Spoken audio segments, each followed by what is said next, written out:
how common would you say that PTSD is in veterans? Extremely frequent, especially men who served overseas.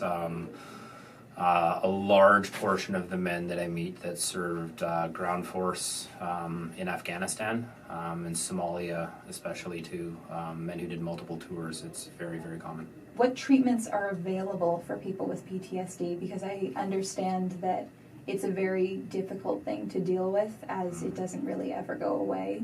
It doesn't, no, and regarding veterans, for them to even get help, they need to seek the help out. They need to ask their veterans caseworkers through Veterans Affairs for help. Through Veterans Affairs, there is the OSI clinic here in Vancouver General Hospital, with trained psychiatrists to help people deal with post-traumatic stress disorder. Us at Together We Can, in our industry that we work in, we generally will not even visit PTSD symptoms for close to 6 months. Because of trying to deal with PTSD symptoms, it can be extremely traumatic and triggering. And then when it's coupled with addictions as well. We do have 2 trauma specialists at Together We Can, but what they will do is they will deal with the symptoms of PTSD as they're presenting, as opposed to the underlying issues. And once the gentleman gets stabilized, then they can focus more on the underlying issues. Okay, so once somebody realizes that they have PTSD, what should they do? Where should they go? They need to ask for help. They're not going to be able to understand what they're going through on their own. Veterans Affairs is a great tool for men who have served. And a lot of people don't really understand how much services the Veterans Affairs can provide, whether it be through residential treatment or referrals to the OSI clinic or psychologists and psychiatrists. Us at Together We Can, we have some specific programs related to our veteran staff, or our veteran clients, I should say. Myself, as a veteran staff member of Together We Can, and Courtney Nichols, who is our trauma therapist, we have a veteran support group every Wednesday, and then Courtney meets with these clients one-on-one on a weekly basis.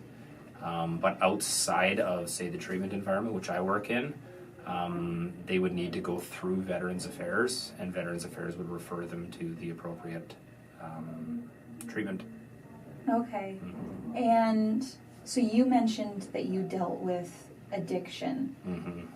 Can you tell me what you were addicted to? Crack cocaine and alcohol. Okay. And when did you know that you needed help? Very early. I started using alcohol and drugs like marijuana, mushrooms, and acid when I was in my 15, 16. And, life was fairly manageable around that time. As a kid, I had my mom and my dad to kind of take care of me. But around 18 years old is when I ingested cocaine for the first time, and I realized very quickly that I was in trouble. Growing up in a family where there was addictions, I knew where drugs and alcohol would take me. And, within the first few times of trying cocaine, I realized that I'd finally found what I was looking for my whole life. And I knew where it was going to take me because I'd grown up witnessing it. Life really got bad about 24 years old. At 22, I switched from doing powdered cocaine to crack cocaine, and within 2 years, I was begging for help. My mom actually introduced me, took me to the Narcotics Anonymous meeting one night. I walked through the door, bawling my eyes out, and they gave me some suggestions, but I thought I was smarter than these people in this room. I couldn't separate myself from my addiction. I needed to do a lot more research, and I did, and it got really bad over the course of the next 10 years until I was 34, and that's at which point I enlisted in the Canadian Forces. Did you drink alcohol or do drugs while you were in the military? Not while I was on my ship. My commanding officer said to me, he's like, Cain, he's like, in uniform, you're a fantastic sailor. Out of your uniform, you're an absolute mess of a human being. So I would go to work, I would cross the brow of HMC at St. John's in Halifax, and I would do my job to the best of my abilities. And but as soon as I took off my uniform, drugs and alcohol just took over completely. And once I started, I couldn't stop. I never intended to stay awake for days on end. I never intended to drink to the levels I drank. I thought I was going to go for a beer or two. And when I drink beer, cocaine comes into play. And when cocaine comes into play, all bets are off for me. So I would be awake for days and days and days. How long have you been clean now? I will be 3 years sober on October 31st. That's So great. October 30, thank you. October 31st, 2014 is my clean day. Halloween. Yeah. Congratulations. Thank you. Did you have any mental illness to go along with the addiction? Nothing diagnosed.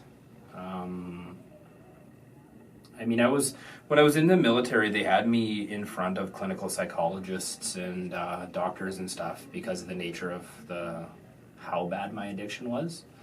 At one point, they were going to diagnose me clinically depressed, and I just asked them. I said, "What would life look like for me if I wasn't on cocaine?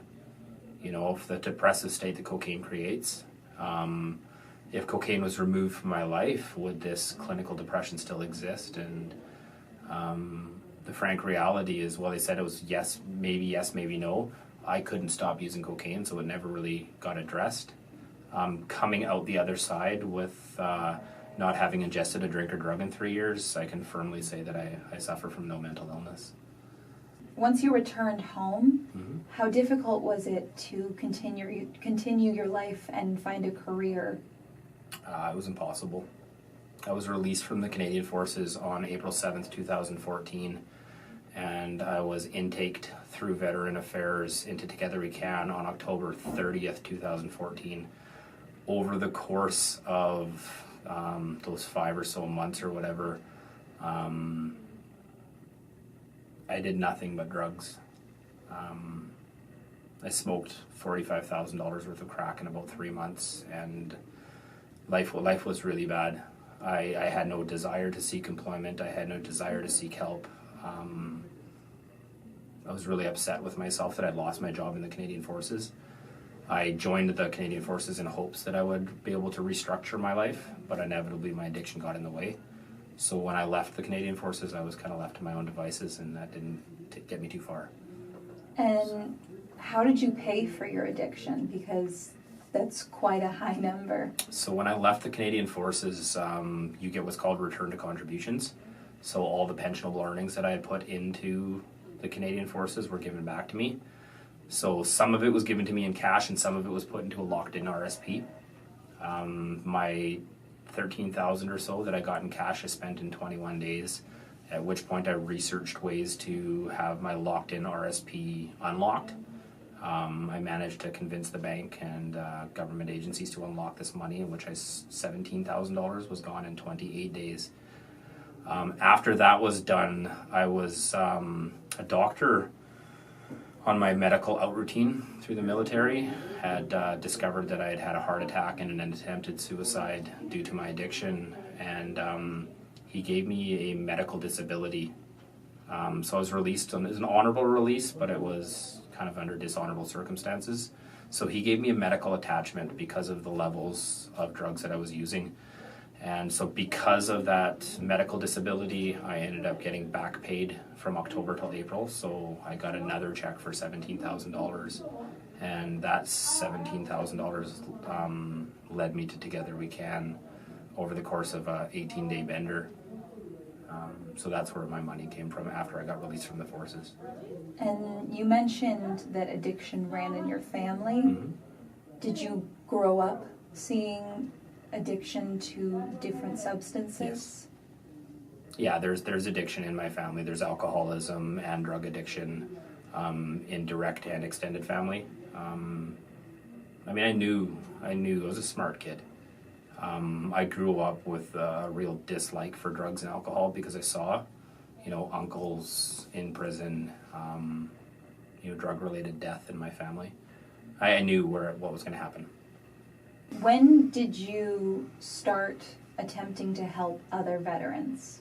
Oh, God. I completed 105 days in treatment, at which point I decided that I was going to start volunteering at Together We Can. And they started building a relationship with Veterans Affairs, and more men like me started coming. And the second any one of our Veterans Affairs clients walks through the door, I make sure that I meet with them almost immediately, so I can share my story and ask them what they need. So frank reality is, as soon as I was out of treatment, and I would do anything I could do to help these guys. Yeah. How do you generally try to help them? I want to make them feel comfortable. Coming from an environment where our life is not our own in the military, and to an environment like Together We Can, which is all kindness and compassion and love, it can be shocking. So basically what I try to do is I try to tell them my story about how I got involved in Together We Can, Alcohol and Drug Rehabilitation Center, and made it work for me. The diligence that the military expects out of us can actually be a benefit in our road through recovery, because we can be very structured and disciplined people. So I try to speak to them in manners of military terms, but with guides toward recovery. We do programming at Together We Can that's related to veterans as well, and I always want to make sure I'm involved with all of it. This coming Remembrance Day, I'll be coming in to pick all of our veteran clients up and taking them down to Victory Square to participate in the Remembrance Day ceremony. And speaking of Remembrance Day, do you find that it's a difficult time for you or a good time for you? I'm emotional. So even though I never served in wars, my grandfather did. He was a very, very proud man, served in the Canadian Forces for 37 years, did multiple tours in Korea and World War II. And he would always tell me stories. I had a major fascination with the Canadian Forces as a young boy. So when I go to Remembrance Day, I picture my grandfather. And it's tough, it's emotional. He's gone, right? So, yeah. And then seeing our guys that have served in wars too, seeing the emotion come out in them makes me emotional. Mm-hmm. Yeah. Do you find that on Remembrance Day, do you wish that more people talked about the veterans that are dealing with mental illness and addiction? Do you wish that that was more prominent? I know there's a lot of them out there struggling. Awareness is huge. I don't know if there's a real awareness around general society about just how many of our men come out of the Canadian Forces and just kind of disappear. I don't know if Remembrance Day would be the proper platform to address that. But in general, yeah, I wish there was much more awareness about what our guys have gone through and what they're fighting now. Addiction is it's a killer, and these guys have already experienced these sorts of things, witnessed war, and now they're fighting their own war with not a lot of help. Do you feel like there's a stigma against veterans talking about mental illness and talking about addiction because they're supposed to be so strong? Absolutely, 100%. One of the biggest principles in step one is surrender. Surrender is essential in step one. We need to surrender that to our addiction, that our drugs become drug, drink, whatever's become our master. And without surrender, it's very difficult to move forward through these steps. And that's not a term that we use in the military. We stand strong. We're taught to keep our feelings inside. And that's kind of goes against everything that the program of recovery goes for. A lot of guys have a really hard time turning it over and accepting that they're beaten by something when they've been trained to not be beaten. Do you still have difficulty staying sober? No. My mind, I have the mind of an alcoholic. I have a mind that at certain times, against my wishes, tells me that I'm not good enough, tells me that drugs and alcohol could be my solution. The frank reality is I know that drugs and alcohol were but a symptom of a bigger problem. Drugs and alcohol actually were my solution to the problem. So I know that nothing good would come from me going down that road. I involve myself deeply in the program of recovery through sponsorship and sponsoring other men and having my own sponsor meetings. Working in a recovery center really helps. Nothing good would come from me picking up a drink or drug. And coming up on 3 years sober, I know that I'm not cured. I know that I have a daily reprieve from my disease, and it's based on the maintenance of my condition, my spiritual condition. If you could say one thing to the veterans out there that are thinking that they need help, what would you say? Let go and ask for help. We suffer from a disease that wants us to live a miserable, non-existent life. The frank reality is that there's no way we can help ourselves out of this disease alone. We need to seek out guidance, and just putting your hand out and asking for help is huge, and we will be there for them if they need it. What is your life like now? Now that you're sober and you're part of this great organization? Oh, man. I can't even explain it. I mean, I can look myself in the mirror. I was never a person who looked at myself in the mirror. When I was brushing my teeth, I'd look at the little sink stopper. I care for people. I'm not hate-filled anymore. My family loves and trusts me. I have quality friendships. I enjoy getting out of bed in the morning. I have a career that I love. I love working with people and helping them see the light, empowering them to try and get better. I never dreamed my entire life that life could be good. It was part of my malady as a child, I guess. I know that life will get exponentially better if I continue working this program. And today it's already pretty good. Yeah. So if you could go back in time, do you think you would change what you did, or do you think that it's made you stronger and it's led you to this place where you can help others? One of the promises in the Step 9 promises is that I will not regret the past nor wish to shut the door on it. Every decision I've made, good and bad, led me to exactly where I'm sitting today. And I'm very, very comfortable with the man I am. So while some of my decisions were terrible, while some of the things I've done are terrible, it's turned me into who I am today. So I wouldn't change my past for the life. Not at all. I hope that turned out well. Oh, yeah, it did. It was your answers were great. Fantastic. I asked all of those, but I didn't want the interview to stop personally, right, because it's something that I am so interested in. My grandfather and my great-grandfather fought in World War I and World War II. Mm-hmm.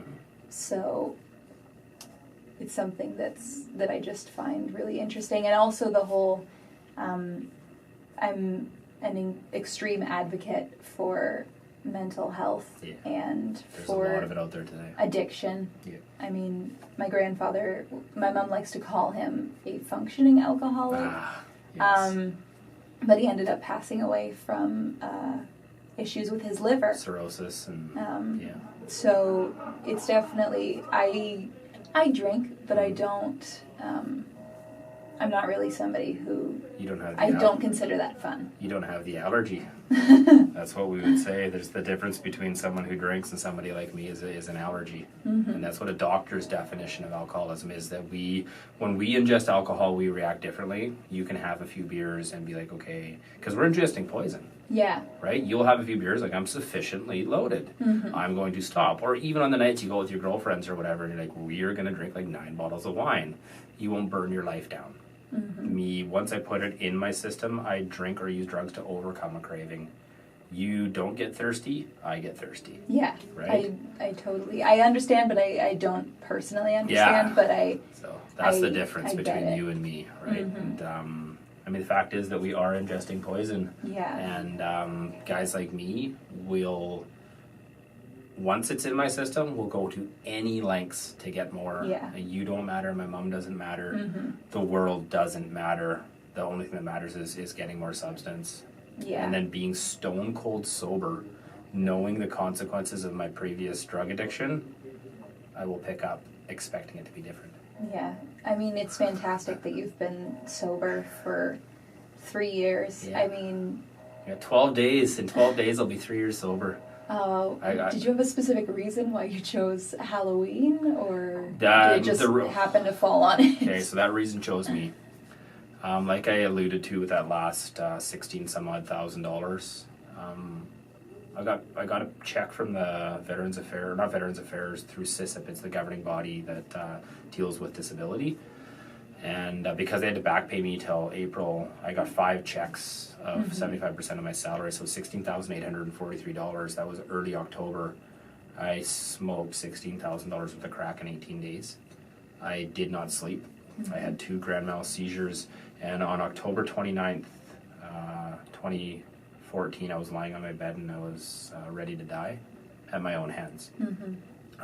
Using cocaine for 20 years, I've never answered a telephone. I get really paranoid, and my phone rang, and for whatever reason, I picked it up, and it was my Veterans Affairs caseworker. And she's like, "Hi, Mike, it's Irina Vlasenko." I'm like, "Hi, Irina." She's like, "I have a telephone number that I need you to call." Wow. And I was like, instantly in psychosis, thinking CSIS was coming after me, and they were sending me back to military prison. It turned out that this phone number was Stacy Wilson, who's the executive director of Together We Can.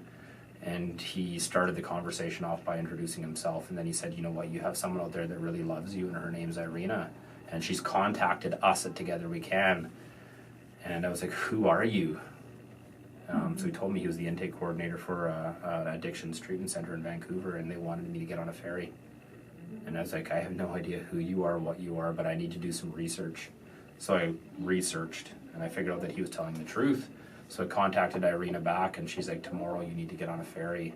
So October 30th, still awake, because now that I was going to treatment, I managed to manipulate my family for some money, and I got to stay high for another day. So yeah, treatment was not my decision. The government of Canada, a lovely, lovely woman named Irina Vlasenko, stepped in and saved my life. And then Together We Can guided me on being a better man, introduced me into program. So if it was up to me, I would have died on October 29th, 2014. Do you think that phone call was a sign? It was God showing himself in my life when I could not on my own. Another promise of step 9. You will see that God is doing for you what you could not do for yourself. So this whole higher power piece, while I struggled with understanding how it could really work in my life, I had this intense feeling that it did exist in my life. I just didn't know how to harness it. I mean, there's no way. I can't, to this day, I choose not to try to explain it. I've never answered a telephone, ever. Like, when I'm on cocaine, I am the most paranoid. Like, light switches are cameras, and fire hydrants are police officers. Like, that's how paranoid I get. And I don't know how, being awake, that was day 17 at the time, I was awake, and my phone rang, and I just reached out and grabbed it. And it was the only phone call from the only person at the only time that could have saved my life. There's God. Yeah. For me, I firmly believe it. So that was the first time it showed itself. Yeah, my life is astronomically better. Astronomically better. I mean, the fact that my mom trusts me, it's crazy. Yeah. It's crazy that she trusts me. I took her hostage for years. Right? So the fact that I've been gainfully employed without missing a day's work due to my own insanity or drug use is phenomenal. The people in my life. I can show up and do something like this without asking for something. You know what I mean? Because I'm not selfish anymore. I love to give back. It's beautiful. Yeah. It's beautiful.